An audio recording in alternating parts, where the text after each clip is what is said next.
ഈശാനഃ പ്രാണദഃ പ്രാണഃ ജ്യേഷ്ഠഃ ശ്രേഷ്ഠഃ പ്രജാപതിഃ ഹിരണ്യഗർഭഃ ഭൂഗർഭഃ മാധവഃ മധുസൂദനഃ. ഈശാനഃ സർവഭൂതങ്ങളെയും നിയന്ത്രണം ചെയ്യുന്നവൻ. പ്രാണദഃ പ്രാണങ്ങളെ ദാനം ചെയ്യുന്നവൻ. പ്രാണഃ പ്രാണനം ചെയ്യുന്നവൻ അഥവാ ശ്വാസപ്രശ്വാസങ്ങൾ എടുക്കുന്നവൻ, ജീവികളുടെ ജീവൻ. ജ്യേഷ്ഠഃ ഏറ്റവും വൃദ്ധനായിട്ടുള്ളവൻ. ശ്രേഷ്ഠഃ സർവാധികമായ പ്രശംസയെ അർഹിക്കുന്നവൻ അഥവാ എല്ലാറ്റിനെയും അതിശയിക്കുന്നവൻ. പ്രജാപതിഃ എല്ലാ പ്രജകളുടെയും പതിയായിരിക്കുന്നവൻ. ഹിരണ്യഗർഭ ബ്രഹ്മാണ്ഡരൂപമായ ഹിരൺമയാണ്ഡത്തിന്റെ അന്തർഭാഗത്ത് വ്യാപിച്ചിരിക്കുന്ന ബ്രഹ്മാവിന്റെ ആത്മസ്വരൂപനായിരിക്കുന്നവൻ. ഭൂഗർഭ ഭൂമി ആരുടെ അന്തർഭാഗത്ത് സ്ഥിതി ചെയ്യുന്നുവോ അവൻ.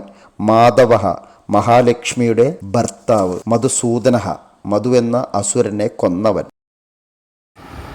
ഈശാന പ്രാണദ പ്രാണോ ജ്യേഷ്ഠ ശ്രേഷ്ഠ പ്രജാപതി ഹിരണ്യഗർഭോ ഭൂഗർഭോ മാധവോ മധുസൂദനഃ.